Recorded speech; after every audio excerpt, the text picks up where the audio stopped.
Welcome to the ScaleUp Valley podcast, where we bring the best of the best to help you scale your business from 1 million to 1 trillion.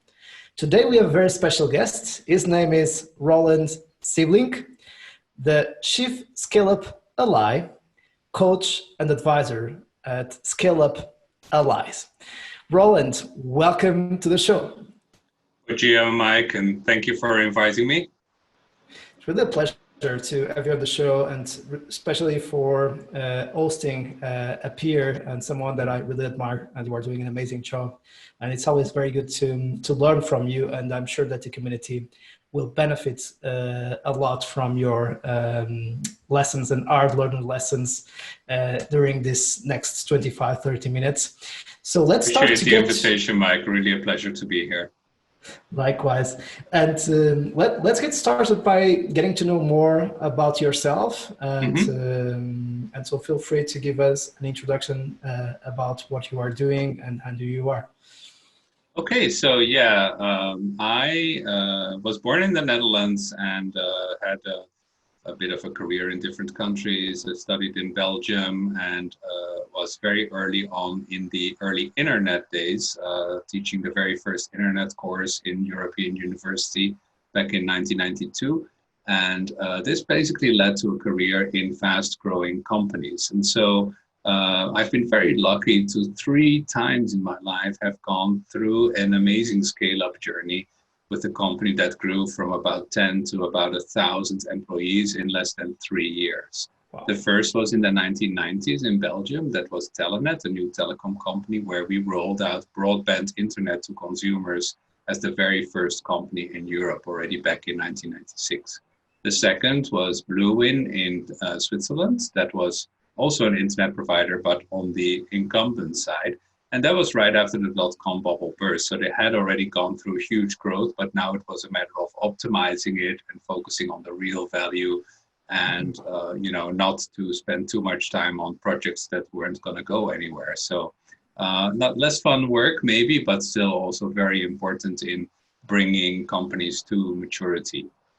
And the third one was after I had started my own startup, brought that to Silicon Valley, I joined Rocket Fuel, which was one of the first companies that started applying artificial intelligence to the placement of advertising. So to get the right ad in front of the right eyeballs in the right context and the right time. That was also an amazing growth story, founded in 2008 and, having grown to probably 1,300 people by 2013, had done an IPO. And then also the aftermath of that, like what happens after you go to the public markets, how do you have to adapt to the new reality, and what happens if they don't like you anymore. So, it's not always the good side, it's also the bad side. But to make a long story short, I think I really had an experience there that's pretty unique in the world, where it's probably the only one that has been in 3 successive scale-up journeys like that on the inside, not just as an investor or a board member, but actually as an operator. And the other thing I noticed is that even in my 20s in the first company, I always felt drawn to having a relationship with the CEO, kind of coaching them through what is such a lonely job at the top. And that coaching always kept coming back to how can we keep this energy, this startup zeal alive, while at the same time building more robustness, making it less fragile, basically becoming a more adult company. And so I started to realize that lots of the advice that we were giving CEOs at that time was, just grow up, just become like a big company, like an AT&T or an IBM or something like that. And that advice almost always completely failed. Why? Because it's a little bit like telling a teenager to behave like a 50-year-old. A teenager, of course, needs to grow up and start learning about the world. And, especially when they become a college student, they need to, stand on their own feet to some degree.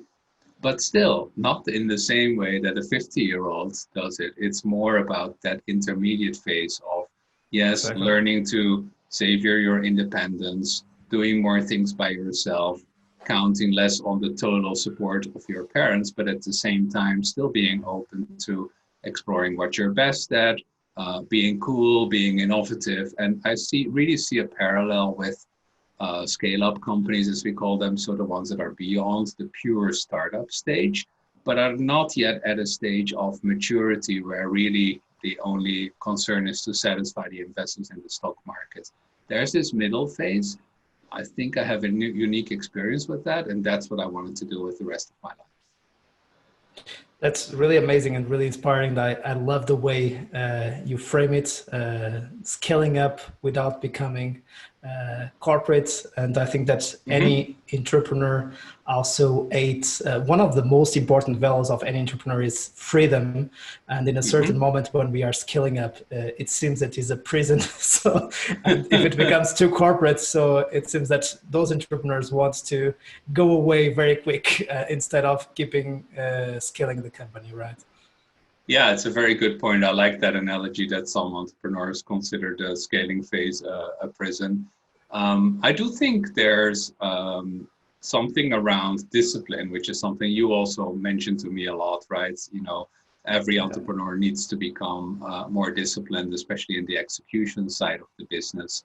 Absolutely. And that can feel like a prison, but it is also, I think, true that you cannot hope to keep running a lab essentially of all kinds of experiments at like an early startup stage. Exactly. You can personally, but then you have to move to a new startup all the time. Once the startup has found something that works, the challenge now becomes how can we make that work everywhere and for everyone, or for as many customers as possible, and not just, oh, we found something, now let's look for the next thing. Exactly. That's a very important point that we see again and again. It's a very strong pattern. So, and you have launched different books, and you also have a new book, which is a perfect book for the season or the pandemic crisis that we are all facing, a new crisis. So, leading your startup through crisis. Can you let us know a little bit more about the new book and how it can help entrepreneurs? Yes, of course. And CEOs facing. Yeah, and that's really the point why we wrote this book, because so many founders suddenly needed a lot of help. I had people contact me from all over the world. People were so worried about their survival of their startup, whether they were doing the right thing for their people, for their customers, for their investors.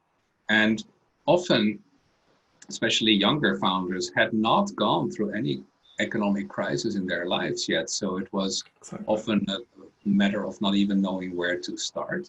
And so what we try to do is to give real practical advice almost on a day-by-day basis. Okay, start here, start communicating every day, start setting up a crisis team, things like that. And so the framework we developed is meant to be hugely practical for founders. We just stuck with the crisis acronym.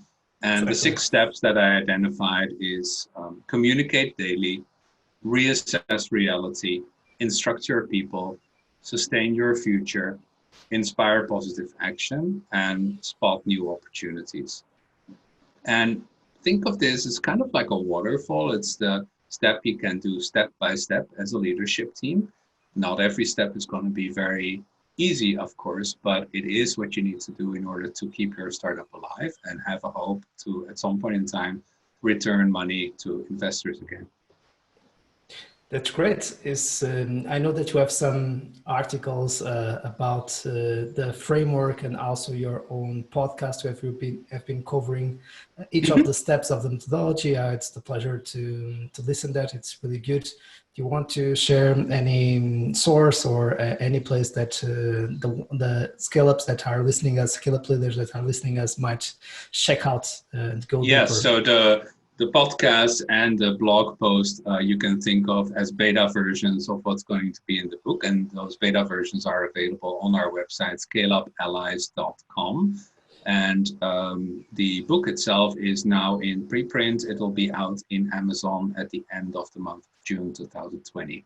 So by that time, I hope to see people getting a lot of help from this book. And of course, if there's any questions, they can always be in touch. Strongly recommend it, and congrats Roland for helping the community and for launching this book in such a timely moment for all of us. Thank you. So let's go for the three critical ingredients that we always discuss on the Hmm. show. And we invite you to challenge those ingredients and even iterate on them and pivot Okay. some of them. So number one, radical focus. Number two, world-class leadership slash team. And number three, culture of execution. So starting with number one, radical focus. There is something that you talk a lot related with be niche, be rich. And it's a lot about market penetration and market share in a specific niche and a specific segment. And you Hmm. also have written several times about the topic. And I would love you to explain to the founders and CEOs out there how they can keep the focus and how they can master a niche without getting too distracted around different niches that will make it more difficult to scale up.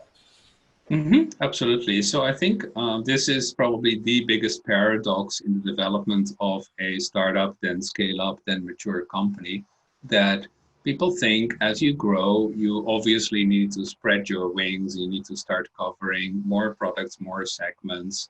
And I think that's actually not entirely true.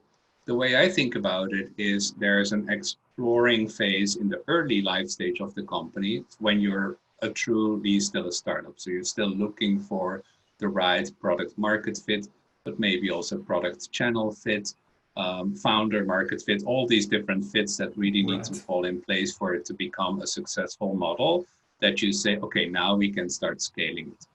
It's at that point of starting to scale it that paradoxically you really need to start homing in on that very core. Like, what is the exact combination of the product, the markets, the founder competences, and the channel that we can exploit as much as possible? So you move from exploring to exploiting.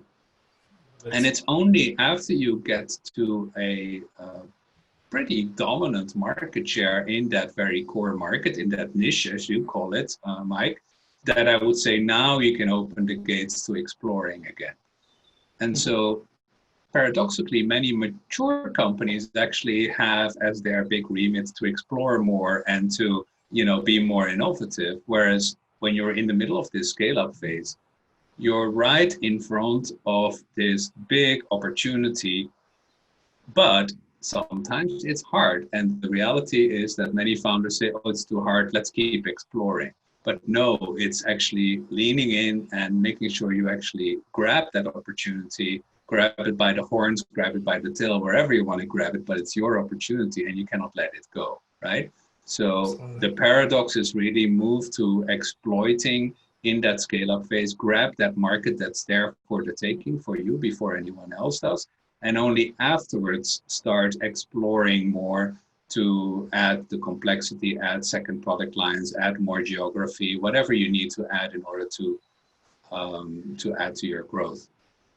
One thing I often notice with when talking to founders who are maybe by nature more explorers than exploiters, right? Exactly. They will say, no, but I need this international expansion and I need these three more product lines because of the growth numbers I need to reach. And Exactly. then I will ask, so what's your market share in your core? And they say, oh, I don't know how big it is. Okay, let's estimate. Okay, so let's say that market is about maybe 1,000 customers. And I ask them, how many do you have now? Well, 15. So I'm like, well, then your problem is not that you need other growth avenues. Your problem is penetration. Exactly. And that I think is something that many founders struggle with. I think because they expect life to be easier after product market fit, that if it doesn't all go naturally without much effort, they think they haven't reached their product market fit yet, so they keep exploring. And there is a bit of a pernicious influence, I would say, from all the press around Silicon Valley and the huge companies, Facebook, Google, Dropbox, Airbnb, all those amazing stories. The PR people around that make it seem as if everything was just natural, as if there was no challenge. Whereas if you really listen to some of the podcasts with those founders, or you have an opportunity to talk to people who were there early, all of those companies also went through these really, really hard problems. But the difference is they stuck with it. They made sure that they conquered it. And that's what brought them to really owning that whole market. That's really it's very good points that again we need to repeat again and again and again, namely the shiny object syndrome or the superhero syndrome, that you keep attacking everything that moves instead of saying no and no and no. And if we look to any successful founder or CEO, if we think about Jeff Bezos, he would say that, even Steve Jobs, right? He would say that he was successful for the things he said no to, not by the things he said yes to. And solving the same problem, focused on the same niche for a decade might help you to get there quicker than keep changing every single 13 weeks. Absolutely right. I think Steve Jobs is the best example of someone who focused enormously, even when Apple was already a huge company. I think Amazon, some people could interpret it differently in the sense that they've, of course, expanded their core book business to many, many other areas. Correct. Yeah. But it still is the very same model of being this key intermediary between the masses and producers of goods, just like any retail company is. And I think they're supremely focused on that, potentially with the exception of Amazon Web Services, which is, of course, a whole separate business, but there's other synergy reasons for that. Still, I would not advise early stage founders or people who've just gone into scale up mode to start thinking of building up that second or third leg of the business already at that stage, because some of the clients I'm talking to right now, they were working on the second or the third leg, and all they hear from their investors is, why would I invest in that if you haven't even been able to optimize your first leg yet? Exactly. Optimize that one first, get a dominant position so that it can generate cash, and then you can actually fund the other businesses. And to your point, Mike, if you value freedom as an entrepreneur, the less investment you need to accept, the better. Love it. Very good incentive. I love it the way you made the articulation of the value proposition of the pitch to the scale-up founder. And going to number 2, world-class leadership / team. So we were all prepared for a normal 2020. All of those scale-ups are trying to double their revenues every single year, to have an amazing net revenue retention ratio as well. And COVID-19 happened from one day to another. So we have this famous article of Ben Horowitz about being a wartime CEO and the peacetime CEO. How do you help those CEOs to adapt to the new times and to be prepared? I know that your book is also an answer to that, but what would you highlight on your crisis framework to help founders stay strong and amazing pillars of strength during a crisis? Yeah, it's a very good question. I mean, there's a number of different ways in which you can help founders. Providing them with the right questions is often more important than providing them with the right answers. My understanding when I'm working with the scale up is almost always, you have all the answers you need. It's just that you don't know what questions to ask yourself. And that's, I think, where we as coaches or thought leaders or authors or speakers can really help people. Even if we don't work with them directly and they just come to a lecture or they read a book, it's asking those right questions and let people come up with the right answers. So that's a big theme, I would say. The second is to really serve as that reality check, if you will, to confirm that the reality has changed and to keep challenging. Is every assumption in your business plan, the things you've counted on for years, still valid? For example, you have developed a certain software to serve a certain market segment for a certain value proposition. Is that market segment still there? Do they still have money to spend? Is that value still what they're going for? An example is software to help people sell more, right? So there's a lot of CRM software or called outreach software or all that other, it's a big market. Yet the modus at most companies right now is not just how can we get to growth, the modus is how can we actually survive. And so the key question is more how can we save cost. At that stage, a company that just sells growth software is going to have a hard time. And it may be just a matter of survival or sticking with current customers until they can see big growth for their own software again. The ones that are much more successful are the ones that are able to pivot their value proposition to align with the new atmosphere, the new thinking in these companies, that it doesn't sound like tone deaf, but they're able to switch their value proposition to what companies need right now. Right. Love it. Very, very, very good points. And in terms of, so we like, and I really love the book, The 5 Dysfunctions of a Team of Patrick Lencioni.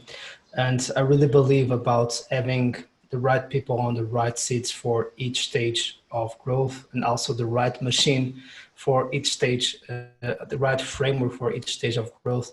And there is a certain time, especially in the scale up, where the systems are breaking every single quarter at least, that it's very easy to start the figure pointing or the blaming game, saying, oh, we are not scaling because this is a marketing problem, so we have the wrong marketing team, or you are not doing your job, or it's because the sales guys don't know how to do it, and we have the wrong VP of sales, or it is because products. So we are generating leads, so we can't convert because product is not the best one, or it is CS. So we are attracting clients, but then we can't upsell to those clients. So there is a lot of figure pointing and blaming, and building those high performing teams so they feel that they are working on the same direction, and they have accountability to each other, not accountability to the boss. It's really important. And sometimes it is even the CEO who is making some politics and is working with each of their executives. So and they are fighting each other instead of working together and being the facilitator of the team. So how do we help as coaches build high performing teams? And we have both discussed it a lot of times about the book, The $1 Trillion Coach, which talks exactly a lot about that. So what is your take on our role of building that high performing team and making them more together, more focused? Yeah, so I think, thank you. It's a very good question. I think where, especially in a fast growing startup where almost nothing is stable and people need to stretch themselves all the time, it is really important to realize that people's primary responsibility is not to the functional team that they lead. The primary responsibility is to the executive team that they're a part of, right? And that's almost always something I say in the very first workshop with ScaleUp. Of course you're there because you are representing the team, but the key leadership responsibility you have is to work together jointly on building that value that the company at large provides. And the question like which department is not doing their job is usually completely wrong, because it's not about improving each department. That's usually something that a scale-up has already gotten good at in the first stages of its growth. As soon as they could hire a few more people, then sales starts running, marketing starts running, product starts running. What's the problem? They're not running together. Each are running in their own direction, and nobody is there, essentially only waiting for the CEO to coordinate, and the CEO therefore gets completely overwhelmed. So that's the key message in the beginning. We are running this company together as a team. It's not just the CEO. We have together to make sure that there's value being provided across functions. That cross-functional team is really important. And then in all openness, we can, of course, discuss, well, where does it break down today? Is it because we are selling a lot, but we have no people to follow up? Is that a customer service problem? Maybe, but is it that they can solve it by themselves? Probably not, because it may have to do with resources, or it may have to do with salespeople documenting properly what they actually sold, that they're not just throwing garbage over the wall, very common problem, or between products and engineering. Are we feeling that we're not as innovative as we used to be? Why is that? It's because we want to dot all the I's and cross all the T's, whereas in the past we would just launch something and see if it would stick. Exactly. Who is responsible for saying what we're actually building? Um, who is responsible for making sure that that actually gets to the market? Is that coordinated, or is it all in silos and people are not setting up that cross-functional collaboration? Cross-functional, I think, is the most important axis on which to add value in this mid-stage growth of a startup. And that's why I also do not believe in the kinds of executive coaches who focus only on the CEO and expect that CEO to then make all the changes. What happens in that case is the CEO may get convinced in their own coaching, and then they come to their team and they want to make a change, and everybody panics because their world is changing too much. Much better to work through these changes with the team at large on a quarterly basis, all agree together that this is something we need to start doing differently. And then the team at large can drive that change throughout the company.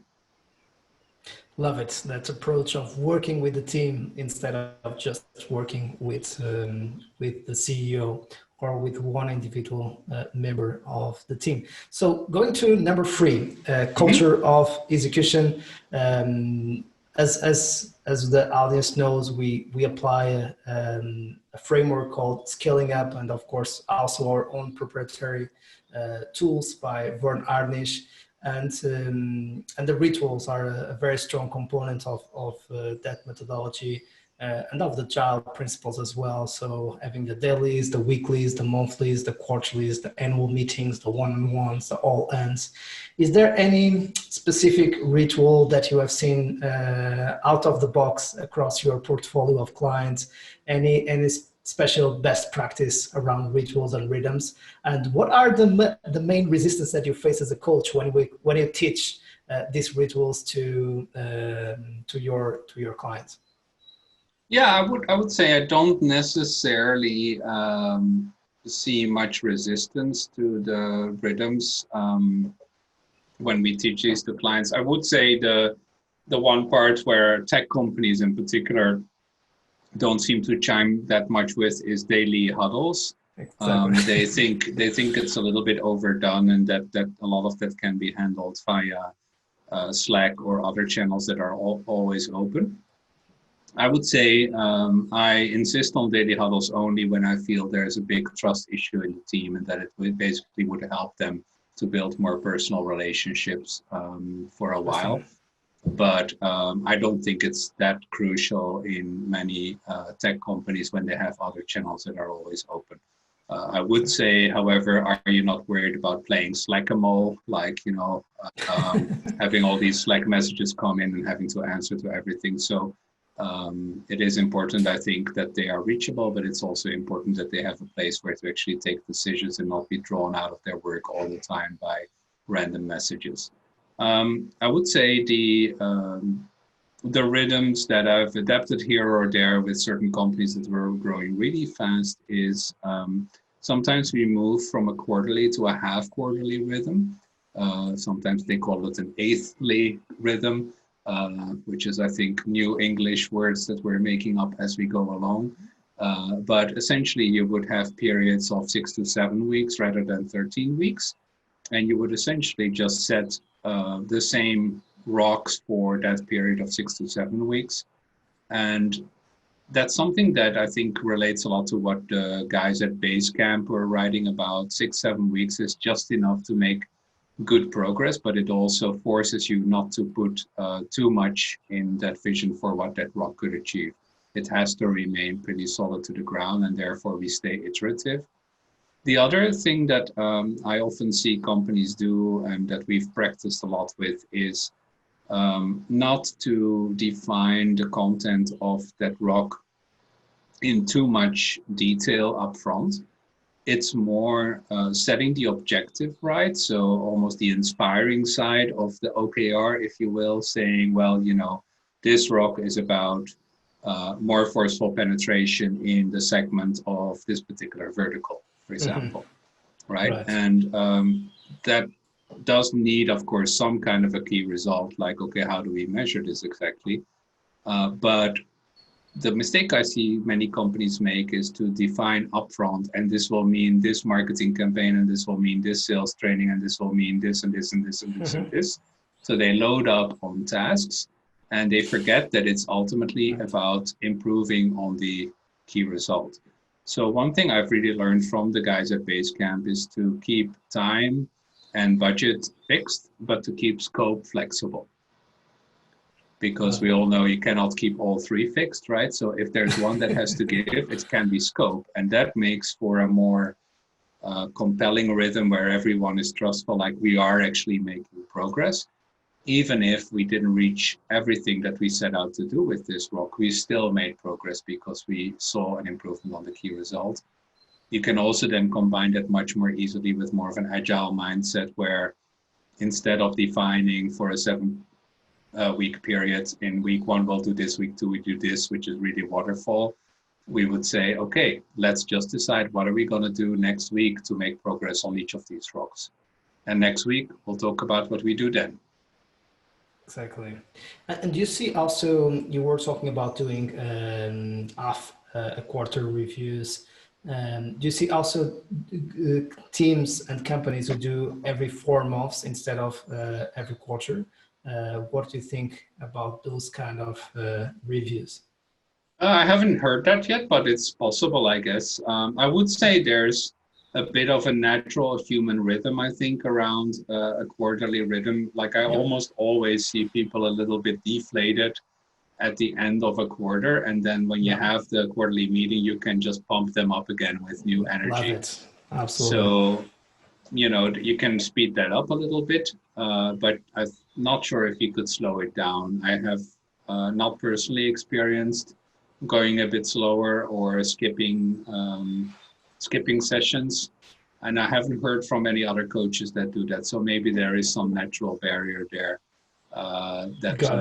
You know, maybe it's better. Maybe it's better in that case. If it's about what the client can afford, I would probably suggest that, you know, it's better to do shorter sessions on a quarterly basis rather than longer sessions on a 6-monthly basis or so.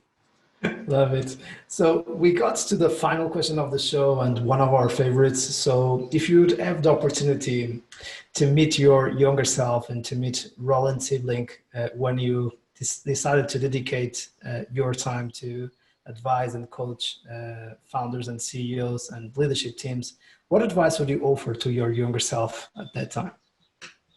Yeah, so I probably hate myself as I was 20 years ago, but anyway, maybe that goes for many of us. I think I was a wise guy, and I think I always wanted to be right, and I did not understand yet the importance of the relationship versus being right.